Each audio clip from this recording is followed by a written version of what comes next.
इस क्वेश्चन से according to Basel 3 accord the capital requirement that is capital adequacy ratio should be minimum at 6%, 7%, 8% या 9%. सो question number 516, numbering वही रखी है जो नंबरिंग मैंने दी हुई है. According to Basel III accord, the capital requirement that is capital adequacy ratio should be minimum at, और ये रेशियो रहती है रिस्क वेटेड एसेट के परसेंटेज के तौर के ऊपर. So as a percentage of risk weighted assets. तो what is answer to question number 516?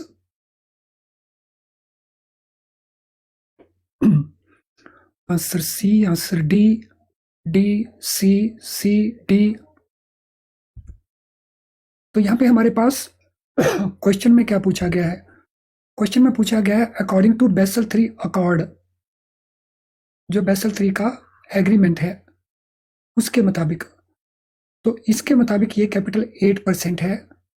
अगर क्वेश्चन पूछा जाए आरबीआई का इम्प्लीमेंटेशन कितना है, तो हमारा आंसर आएगा 9%. यानी यहां पे हमारा आंसर सी आंसर करेक्ट बनेगा. सो जिन्होंने डी आंसर दिया है वो चेक करेंगे कि उनका आंसर क्यों गलत है. तो answer C is the correct answer. Next question. Under internal rating based approach for credit risk, capital charge is computed on the basis of probability of default, loss given default, exposure at default या maturity. A to D all the four, A to C only, A and C only या B and D only. तो इस approach के मुताबिक जिसको हम कहते हैं IRBA, इसमें जो कैपिटल मेंटेन किया जाएगा इनमें से कौन कौन से फैक्टर होंगे? ए, बी, सी या डी, या इनमें से कौन कौन से होंगे? Question number 517.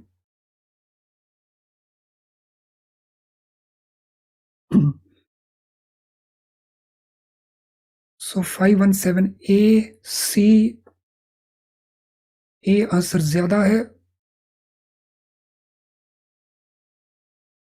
So according to IRBA approach 4 हमारे पास बेसिस हैं जिसके बेसिस के ऊपर कैपिटल चार्ज कैलकुलेट किया जाएगा. तो ये 4 के चारों ही उसमें करेक्ट हैं. यानी हमारा आंसर बन जाएगा इसके अंदर ए. इससे रिलेटेड क्वेश्चन है IRBA के अंदर हमारे पास एक है फाउंडेशन वर्जन, एक हमारे पास है एडवांस वर्जन. फाउंडेशन वर्जन के अंदर इन 4 में से बैंक ने किसका डेटा प्रोवाइड करना है? Bank will provide which data? This is the question for you. तो ये 4 फैक्टर्स हैं, इनमें बैंक किसके लिए डेटा प्रोवाइड करेगा according to foundation approach of IRBA. So इस सप्ली क्वेश्चन है.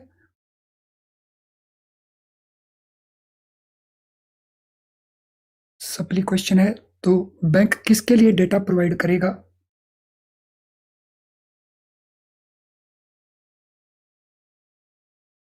यस, मैं वेट कर रहा हूं बैंक किसके लिए डेटा प्रोवाइड करेगा.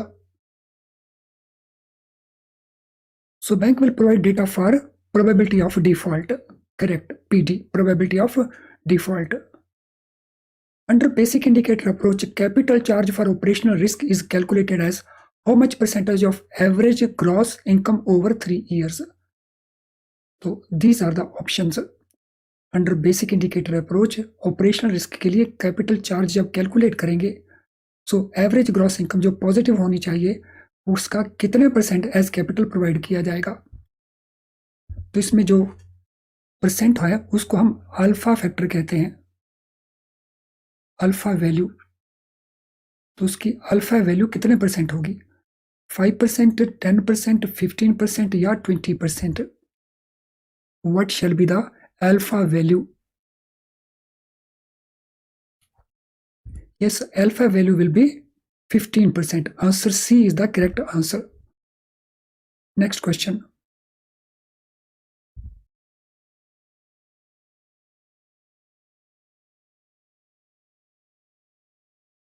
Under standardized approach for capital charge for operational risk, average gross income is segregated into how many business lines? So aggregate gross income को हम सेग्रीगेट करेंगे इन डिफरेंट बिजनेस लाइंस। वो 2 business lines होंगी, 4 business lines होंगी, 8 business lines होंगी या 10 business lines होंगी। कितनी बिजनेस लाइंस, उनके ऊपर हमें सेपरेटली ग्रॉस इनकम का कैलकुलेशन करना होगा। So question number 522, how many business lines?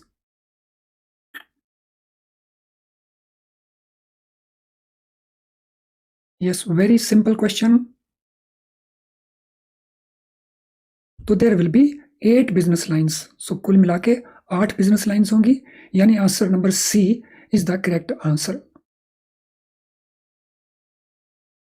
International bank provides following information. International bank ने हमें ये इंफॉर्मेशन प्रोवाइड की हुई है। सो लेट अस सी क्या इंफॉर्मेशन प्रोवाइडेड है। So this is the information provided. So 2 सालों का इंफॉर्मेशन है, फर्स्ट ईयर का इंफॉर्मेशन, सेकंड ईयर का इंफॉर्मेशन, और अमाउंट क्रोर्स ऑफ रुपीज में दिया हुआ है। नेट प्रॉफिट दिए हुए हैं 120 एंड 150, प्रोविजन दिए हैं 240 एंड 290, स्टाफ के एक्सपेंसेस दिए हैं 280 320, अदर ऑपरेटिंग एक्सपेंसेस दिए हैं 160 एंड 240, अदर इनकम दी हुई है 320 एंड 460। तो ये इंफॉर्मेशन हमें गिवन इंफॉर्मेशन है।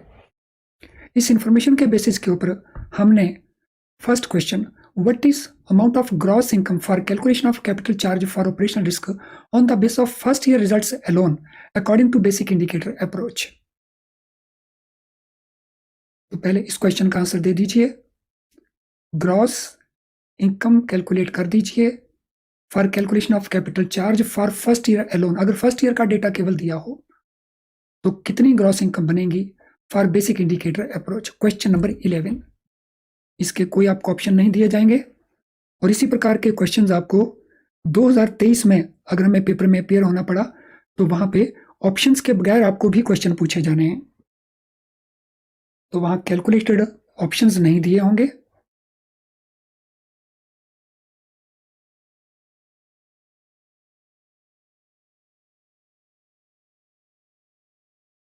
Eight hundred we got 2 answers।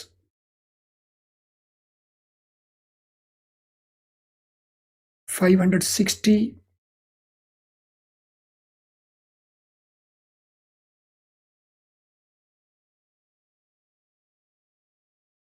Yes मैं वेट कर रहा हूं बाकी स्टूडेंट्स के लिए, अभी तो इस हफ्ते हमारा एग्जाम है।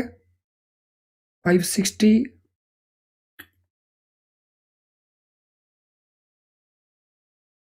800, 560, 800,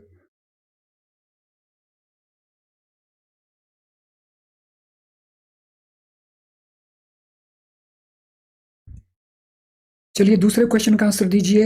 what is amount of capital charge for operational risk on the base of first year results alone according to basic indicator approach.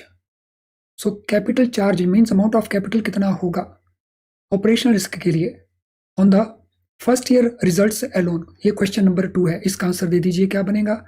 सो पहले क्वेश्चन के आंसर हमारे पास 560 भी आए और 800 भी आए। अभी देखेंगे करेक्ट आंसर्स क्या है, अभी अपने आंसर दीजिए आप। क्वेश्चन नंबर 2 का आंसर क्या आएगा।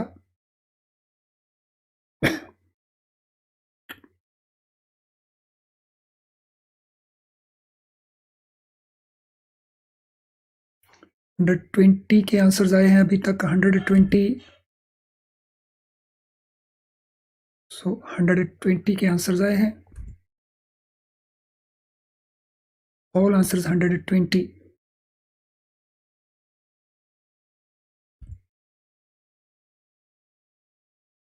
Yes, I'm waiting for you all the answers. What is amount of operational risk weighted assets on the basis of first year results alone? So तीसरा क्वेश्चन है amount of operational risk weighted assets कितने हैं। हमने first year के data के basis के ऊपर information provide करनी है। क्वेश्चन का answer question number 3, risk weighted assets का वैल्यू क्या रहेगा, that is question number 3।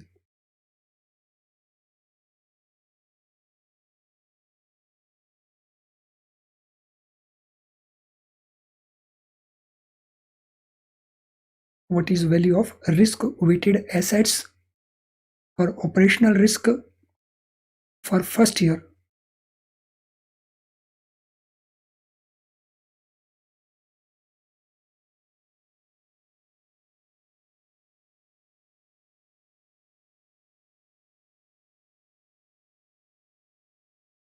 Yes, I'm waiting.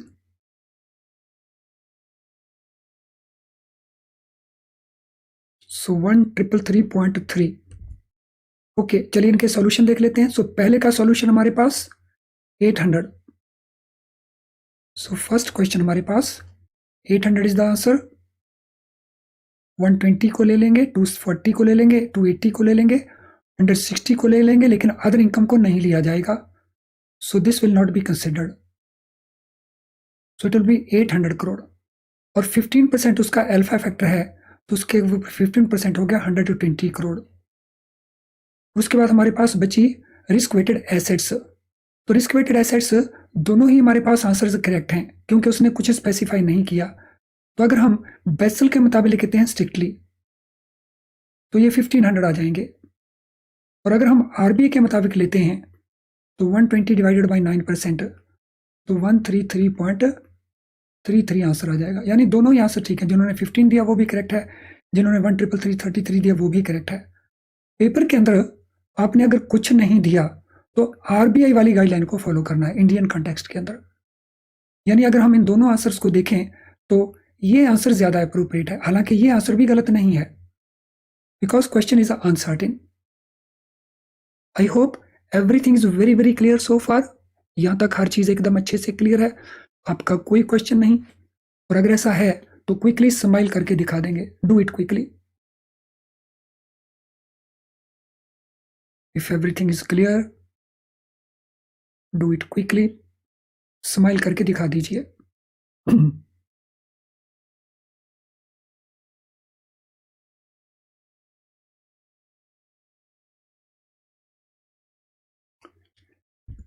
सो अगर आपका कोई क्वेश्चन है तो क्वेश्चन टाइप कर सकते हैं. नेक्स्ट क्वेश्चन के ऊपर चलते हैं.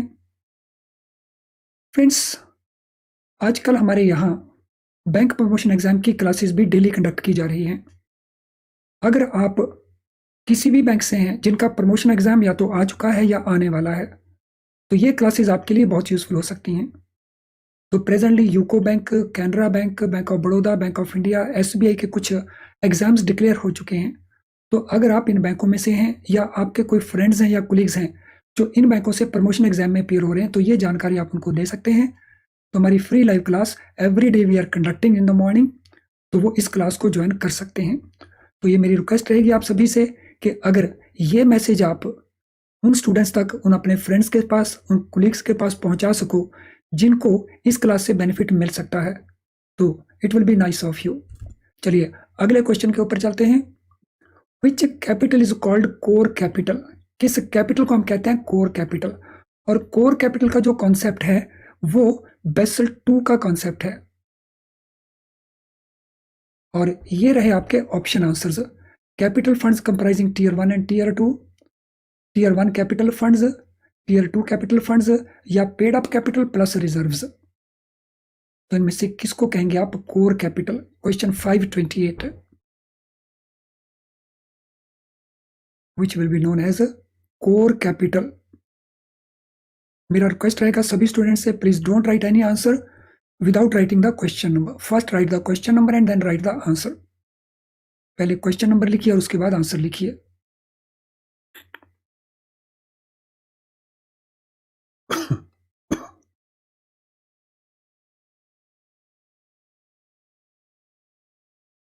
सो question number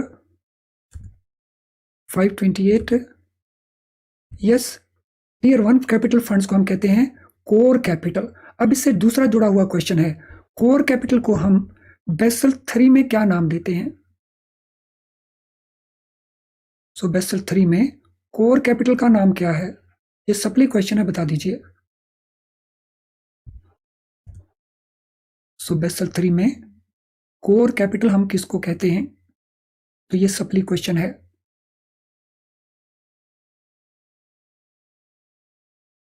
Yes, it is going concern capital.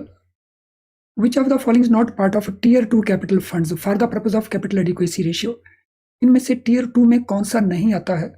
Capital adequacy ratio के पर्पस के लिए रिवैल्यूएशन रिजर्व्स नहीं आते, general provisions and loss reserves नहीं आते, सबऑर्डिनेट डेट्स नहीं आते, debt capital instrument such as cumulative और रिडीमेबल प्रेफरेंस शेयर्स। तो इनमें से टीयर 2 में कौन सा नहीं आता? ए, बी, सी, डी में से कौन से? Question 533।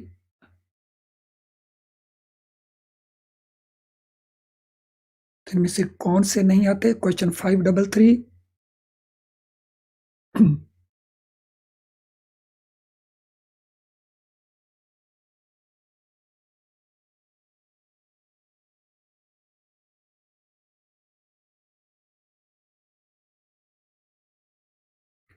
Yes, good. So it is revaluation reserve. तो बाकी तीनों B C D they are part of tier 2 capital. Revaluation reserve is not part of tier 2 capital. इसी से रिलेटेड क्वेश्चन है.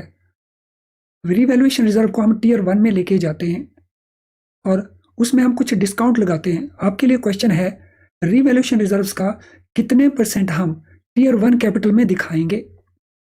सप्ली क्वेश्चन है रिवैल्यूएशन रिजर्व का कितने % हम इंक्लूड करेंगे इन टीयर 1 कैपिटल.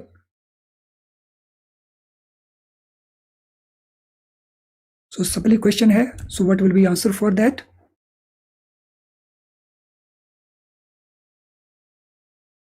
सो हम इंक्लूड करेंगे 45%. 55% का डिस्काउंट है इसलिए हम इंक्लूड करेंगे 45%. The change in value of security as a result of 0.01% change in the market yield is called.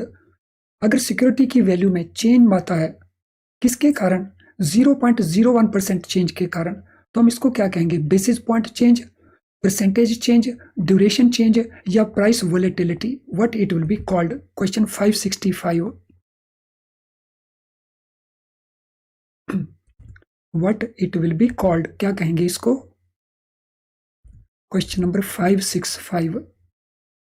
सो पहले क्वेश्चन का नंबर डालिए फिर आंसर लिखिए. My request to all. So simple. It is called basis point value. Market interest rate increased from 8 to 8.10%. Market value of the security declined from 108.10 to 106.10. What is the change for 1 basis point? एक basis point के लिए कितनी change है? Calculate कर दीजिए. How much is the change for 1 basis point? तो यहाँ पे कोई क्वेश्चन नहीं, छोटी सी केस स्टडी है, इसी से एसोसिएटेड केस स्टडी है. So market interest rate increase किए हैं 8% से 8.10.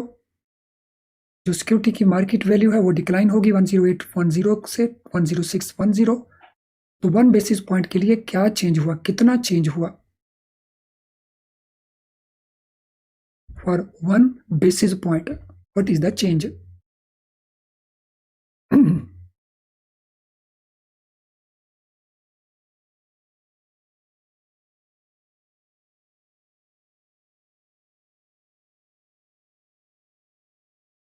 Very good Sushila.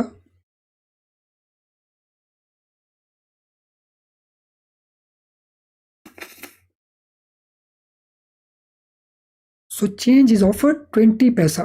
20 पैसा का चेंज है बिकॉज 10 बेसिस पॉइंट्स का चेंज है इंटरेस्ट रेट्स में. 2 रुपीज वैल्यू में चेंज है. तो this mean 2 rupees divided by 10 basis point. तो 1 बेसिस पॉइंट की वैल्यू बन गई 20 पैसा. सो 20 पैसा इसकी बेसिस पॉइंट वैल्यू है फॉर दिस सिक्योरिटी. चलिए अगले क्वेश्चन के ऊपर चलते हैं. Longer the duration of a security. अगर किसी भी सिक्योरिटी की ड्यूरेशन जो है शॉर्टर ना होकर लॉन्गर है, longer the duration of a security, shorter will be the price sensitivity to yield change and higher would be the risk associated with the bond. Greater will be the price sensitivity to yield change and higher would be risk associated with the bond. Greater will be the price sensitivity to yield change and lower would be risk associated with the bond. Shorter will be the price sensitivity to yield change and lower would be risk associated with the bond. इनमें से आपको बताना है correct statement कौन सी है, because हमने यहाँ पे करेक्ट स्टेटमेंट बतानी है. So what is the correct statement? Question 567.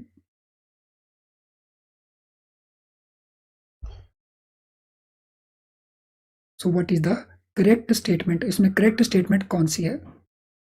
सो किसी भी सिक्योरिटी की जो ड्यूरेशन है अगर वो ज्यादा लंबी है तो फिर इनमें से ए सही होगा या बी सही होगा या सी सही होगा या डी सही होगा। क्वेश्चन 563,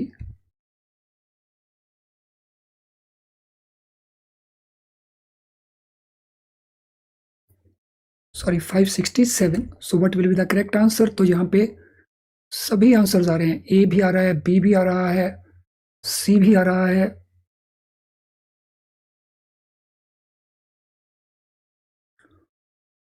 सो रूल क्या कहता है? रूल कहता है कि greater will be the price sensitivity to change in yield and higher would be risk associated with the bond।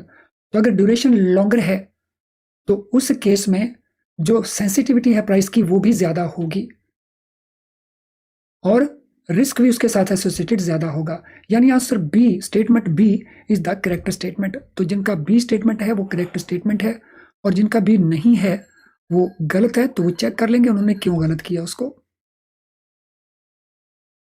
Predicted worst case loss at a specific confidence level over a certain period of time assuming normal trading conditions। तो उसको हम क्या कहते हैं? ये definition है किसी concept की। Predicted worst case loss at a specific confidence level over a certain period of time with normal trading conditions, उसको हम कहते हैं डाउनसाइड पोटेंशियल, उसको हम कहते हैं यील्ड टू मैच्योरिटी, उसको कहते हैं वैल्यू एट रिस्क, उसको हम कहते हैं price volatility. Question number 569, what it is called? तो ये किस कॉन्सेप्ट का डेफिनेशन है?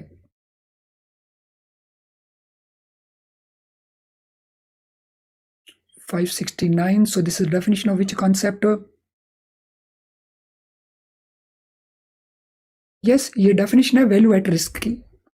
so this is called value at risk.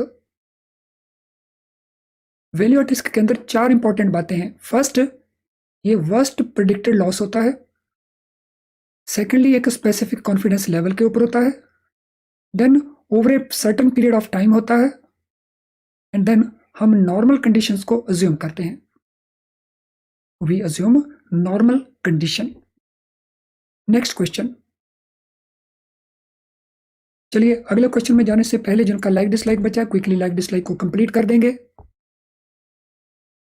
Like dislike को कंप्लीट कर दीजिए क्विकली। बहुत सारे स्टूडेंट हैं, आधे से ज्यादा, जिनका लाइक डिसलाइक कंप्लीट नहीं हुआ है।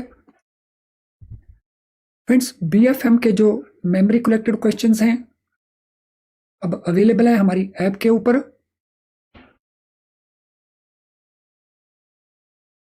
सो बड़ा एडवांटेज रहता है एमसीक्यूज का ऑलवेज। एक तो जो पिछले सालों में आए हुए क्वेश्चंस हैं उनमें से काफी सारे क्वेश्चन रिपीट होके आ जाते हैं और फिर आपको एग्जामिनेशन का पैटर्न अंडरस्टैंड हो जाता है। देन अभी जो आपके पास 5-6 दिन बचे हुए इसमें आप रिवीजन में फोकस्ड हो जाएंगे।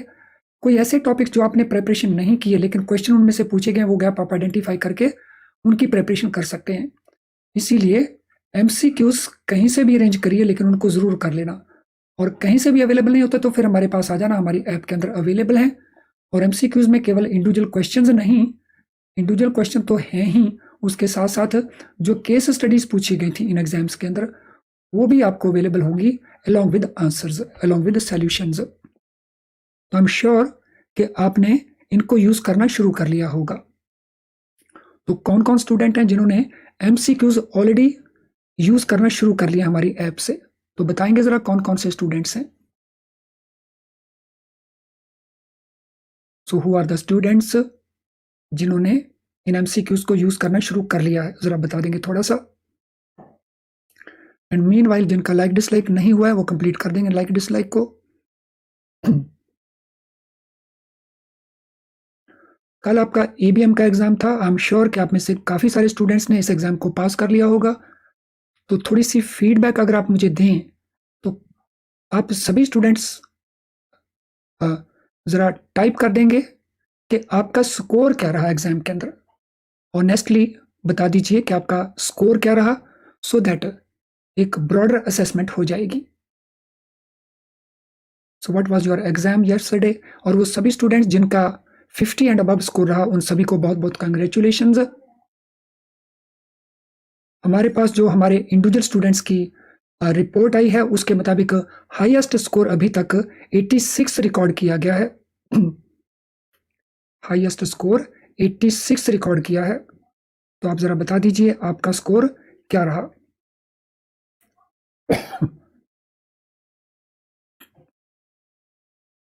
यस, क्विकली बता देंगे आपका स्कोर क्या रहा।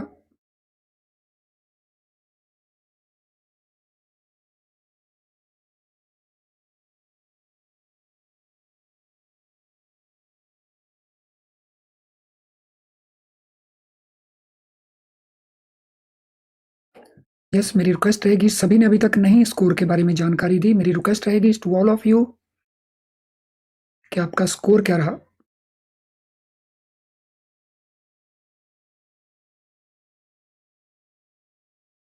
बता दीजिए क्विकली, ताकि हम अगले क्वेश्चन की ओर चलेंगे उसके बाद क्विकली।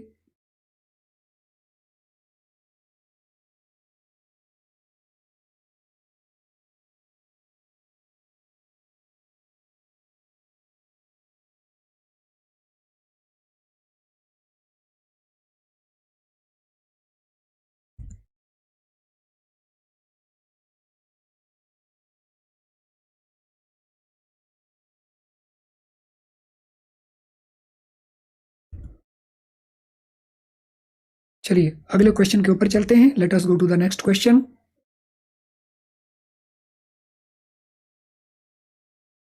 हमारे काफी सारे स्टूडेंट्स ने हमें एमसीक्यूज भेजे हैं जैसा उन्होंने प्रॉमिस किया था, लेकिन अभी भी कुछ स्टूडेंट्स ऐसे हैं जिन्होंने प्रॉमिस तो किया था लेकिन उन्होंने अपना प्रॉमिस पूरा नहीं किया है। मेरा रिक्वेस्ट रहेगा उन सभी स्टूडेंट से जिन्होंने प्रॉमिस किया था और अभी तक क्वेश्चंस उन्होंने नहीं भेजे एमसीक्यूज। इसी प्रकार की एक्सरसाइज हम आने वाले बीएफएम पेपर में भी करने वाले हैं।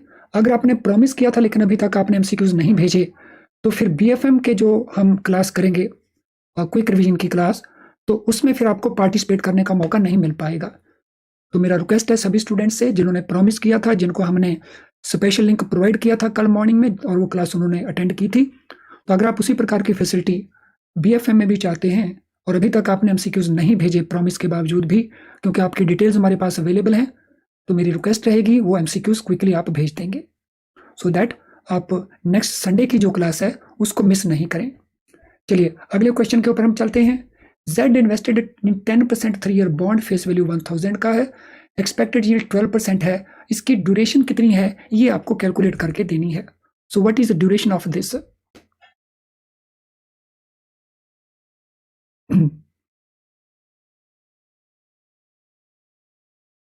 सो what will B duration of this? इसकी ड्यूरेशन को कैलकुलेट कर दीजिए।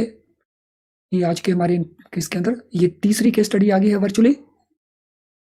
सो एक केस स्टडी हमने ऑपरेशनल रिस्क के ऊपर की, एक हमने बेसिस पॉइंट वैल्यू के ऊपर की, और अब ये वाली है। स्नेहा जोशी, अगर 300 लोगों को मैं भेज सकता तो आपको भेजने में मुझे क्या समस्या हो सकती थी? अगर आपने टाइम रहते हुए रिक्वेस्ट भेजी तो डेफिनेटली आपको भेजा गया होगा, और अगर आपने टाइम रहते नहीं भेजी, लेट भेजी है, तो फिर आपको वो लिंक नहीं मिला होगा, क्योंकि क्लास के अंदर तो बहुत सारे स्टूडेंट्स थे, तो I had no problem sending to any students जिन्होंने ऑन टाइम हमें वो रिक्वेस्ट भेजी थी। यस, ड्यूरेशन कैलकुलेट कर दीजिए।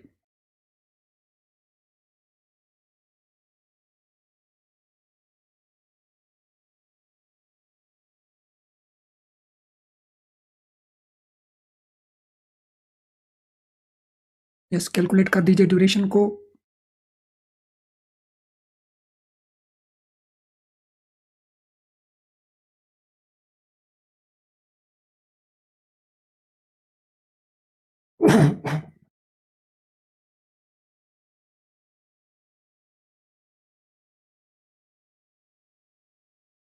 यस, क्विकली मैं वेट कर रहा हूं।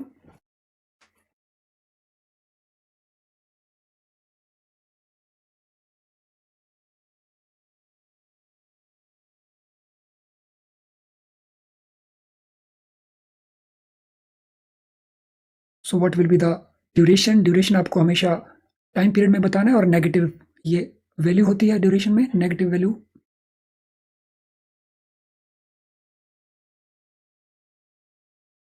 सो I wait for that.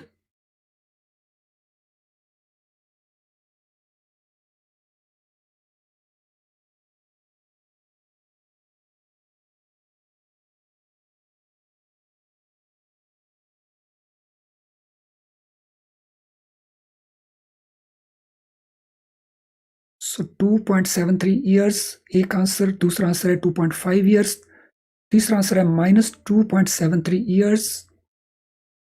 About other answers 1.964. ध्यान रखिए हमने ड्यूरेशन कैलकुलेट करना है, मॉडिफाइड ड्यूरेशन कैलकुलेट नहीं करना है. -2.73, -2.73, 2.73 प्लस. याद रखेंगे ड्यूरेशन हमेशा माइनस में रिप्रेजेंट होती है, ऑलवेज माइनस में दिखाई देती है. तो चलिए इसका सॉल्यूशन देख लेते हैं. So it is 2.73 years, 2.93 years, insufficient data. तो ड्यूरेशन आंसर कितना आएगा? तो we can check the answer will be 2.73 years. तो यहाँ पे इसका सॉल्यूशन दिया है, ये वीडियो आपको अवेलेबल रहेगा, इस वीडियो को अच्छे से देख लेना. तो मैं प्रोसेस आपको बता देता हूँ.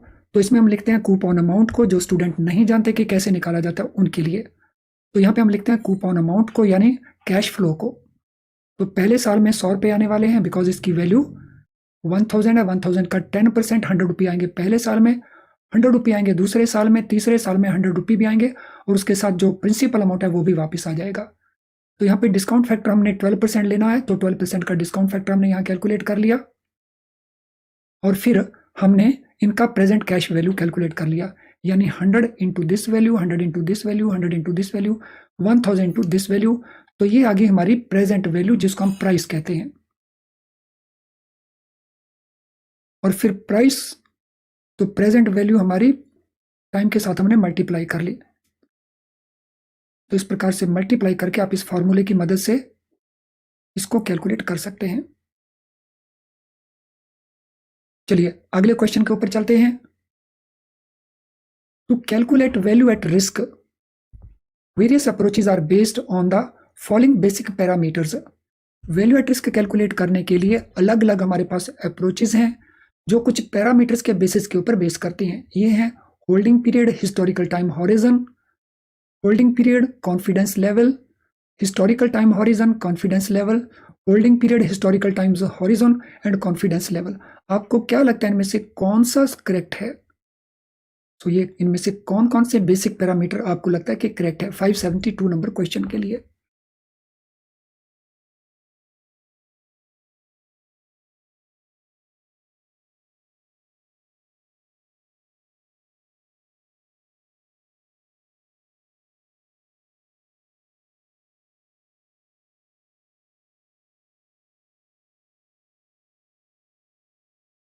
यस, वेरी करेक्ट, ज्यादातर आंसर सही दिए गए हैं. तो इनमें एक होता है holding period.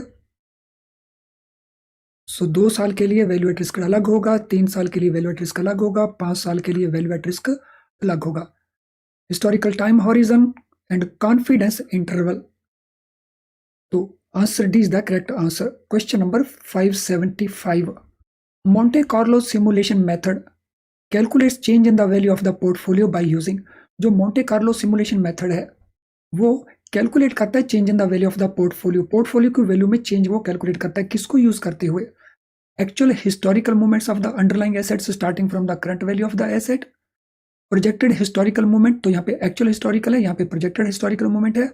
Then actual historical movement of the underlying asset starting from the future value of the asset. तो यहाँ पे करंट वैल्यू ऑफ एसेट से था. Sample of randomly generated price scenarios. तो आपको कौन सा लगता है कि करेक्ट आंसर है 575 के लिए? What is the correct answer for 575?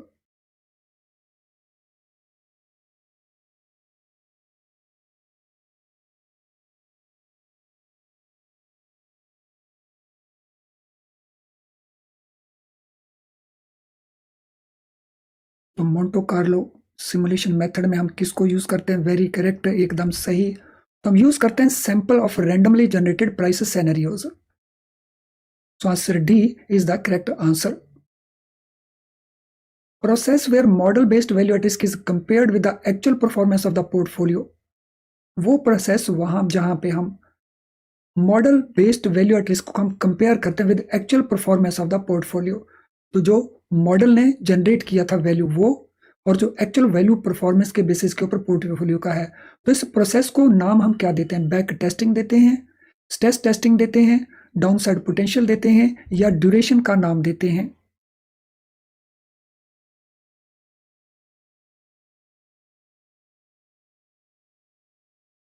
So question number 575 ना होके 578।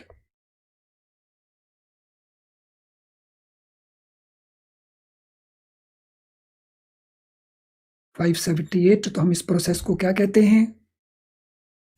This process is known as, answer A, answer C, answer A ज्यादा आंसर है, बी आंसर भी है, A B C. So this is called back testing, यानी answer A is the correct answer. तो हम इसको कहते हैं back testing. So back testing हम क्या करते हैं? तो जो मॉडल ने हमें प्रोजेक्ट करके दिया, सो मॉडल का जो प्रोजेक्शन है और जो एक्चुअल परफॉर्मेंस है, इन दोनों को कंपेयर करते हैं। Question 579, which of the following is used to determine possible changes in market value of the portfolio which could arise because of non-normal movement in one or more market parameters? Value at risk के अंदर हम normal situations को लेते हैं, लेकिन यहाँ पे non normal situations हैं, नॉन नॉर्मल मूवमेंट्स हैं। तो हम इनमें से किसको यूज करते हैं? बैक टेस्टिंग को, स्ट्रेस टेस्टिंग को, डाउनसाइड पोटेंशियल को, या ड्यूरेशन को? क्वेश्चन 579,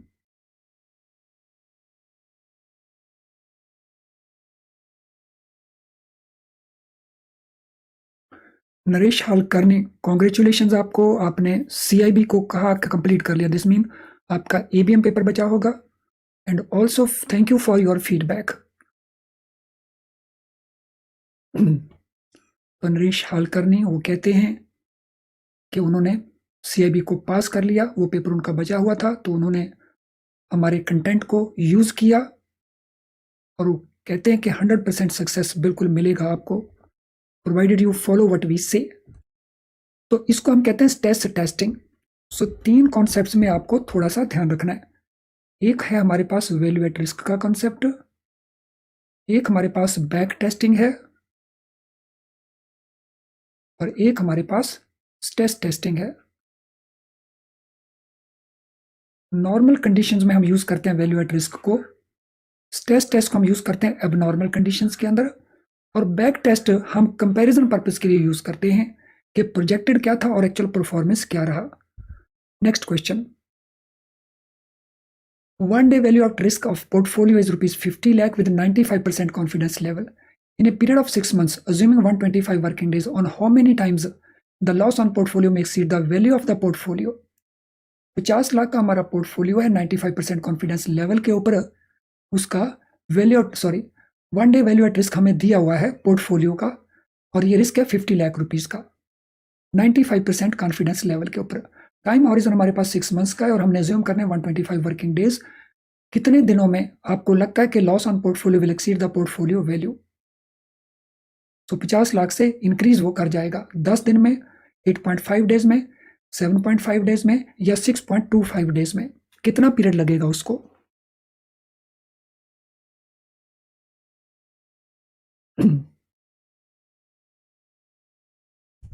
सो क्वेश्चन नंबर 586,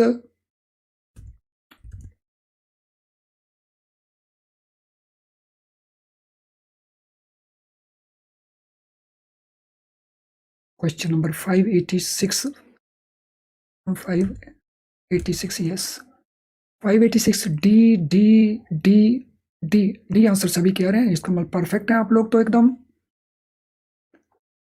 सही आंसर है। 6.25 डेज कैसे कैलकुलेट किया, बड़ी आसानी से देख सकते हैं। 250 हमारे पास डेज हैं टोटल साल के अंदर, क्योंकि आधे साल के अंदर 125 हैं, तो साल में 250 हो गए।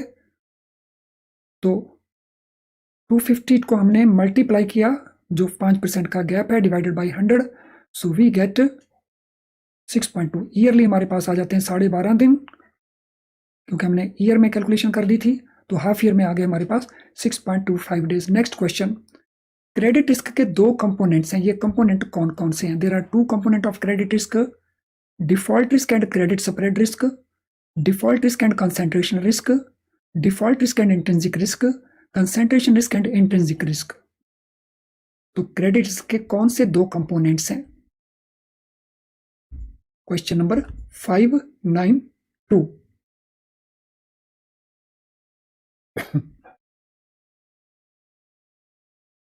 So what are two components of credit risk? Question 592.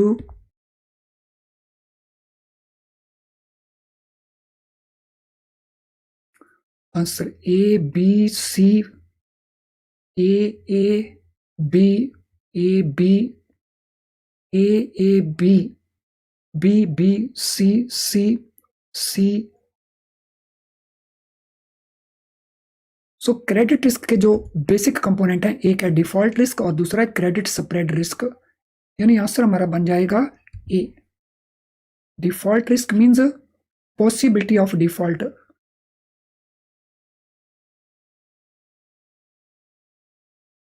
possibility of default, and credit spread means possibility of downgrade of credit rating।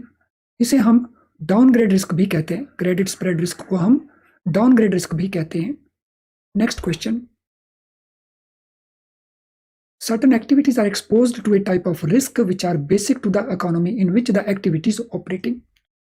कुछ जो भी एक्टिविटीज हमारे बोरोज करते हैं, they are exposed to the type of risk जिस economy की activity में वो काम कर रहे हैं, ऑपरेट कर रहे हैं। इन क्रेडिट रिस्क, इस प्रकार के रिस्क को हम कौन सा रिस्क कहेंगे? डिफॉल्ट रिस्क, क्रेडिट स्प्रेड और डाउनग्रेड रिस्क, सिस्टेमेटिक और इंट्रिंसिक रिस्क और कंसंट्रेशन रिस्क। 595। तो इस प्रकार के रिस्क को हम क्या कहेंगे?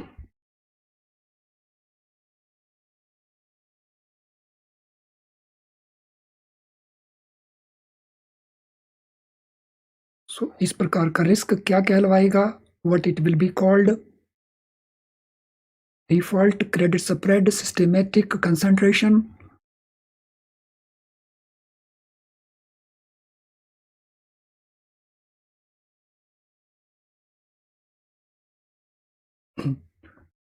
सी, C, D, C, B, C, C. C answer ज्यादा है। यस, इसको हम कहते हैं सिस्टेमेटिक और इंट्रिंसिक रिस्क। तो इंट्रिंसिक रिस्क जो है वो डायरेक्ट नहीं है, इनडायरेक्टली है।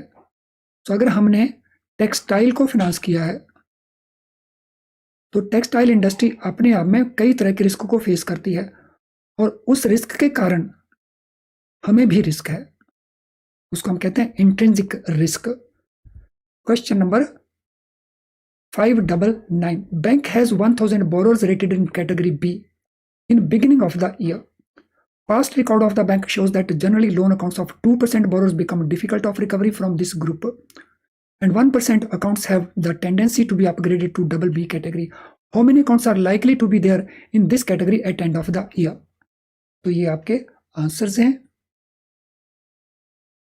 तो बी कैटेगरी के अंदर साल के अंत तक कितने अकाउंट्स होंगे? So this is what we have to tell. Question 599।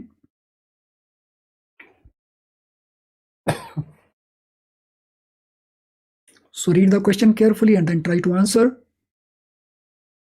Question बड़ा सिंपल है, only thing we have to understand it properly.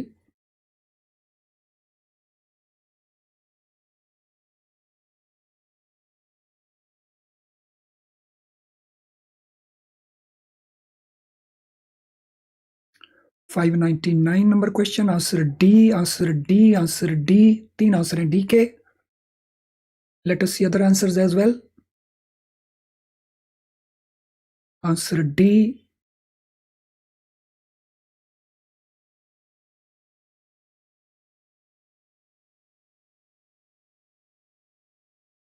So we can make the calculation. तो 2% इसमें से निकल गए और 1% इसके अंदर आ गए। सो कुल मिला के 30 अकाउंट्स का माइग्रेशन होगा। सो जो रिमेनिंग हैं तो दे विल बी 970। तो 2 एक गए और 1 और गए।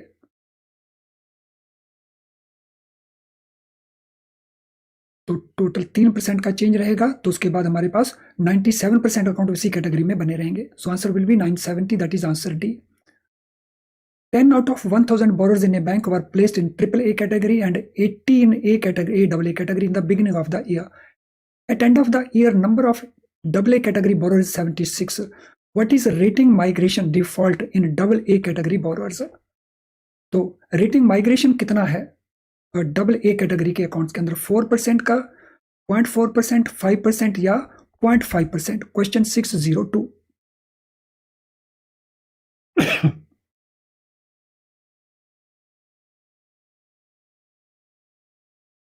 Question 602.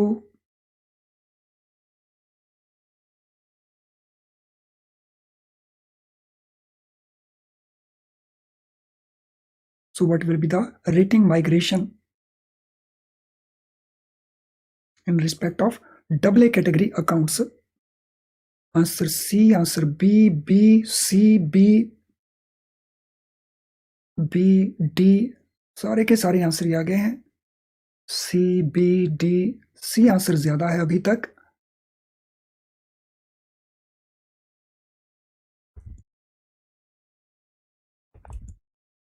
तो yes, it will be answer C, क्योंकि कुल मिला के हमारे पास 4 अकाउंट का फर्क आ रहा है, तो 4 अकाउंट हमने 80% का परसेंटेज कैलकुलेट कर लेना है, तो 5% हमारा चेंज आ जाएगा. Rating migration 5%, so answer will be C. Answer will be C. चलिए एक क्वेश्चन और कर लेते हैं. Credit rating model which forecast probability of a company entering into bankruptcy within 12 months period. So credit rating का वो कौन सा मॉडल है जो फोरकास्ट करता है, प्रेडिक्शन देता है कि क्या पॉसिबिलिटी है किसी भी बोरोर के बैंकरप्ट होने की आने वाले 12 महीनों के अंदर? Altman Z score, JP Morgan's credit metrics, credit Suisse credit risk plus या Standard Poor's standard plus? Question number 605. कौन सा वो मॉडल है? Altman Z score, JP Morgan's credit metrics, credit Suisse credit risk, Standard Poor's standard plus? 605. बहुत आसान सा question है. Yes, it is Altman Z score. एकदम करेक्ट है, आल्टमैन जेड स्कोर. आज की क्लास कैसी रही इसके बारे में फीडबैक आपकी चाहिए होगी, और फीडबैक आपको देनी है कमेंट बॉक्स के अंदर.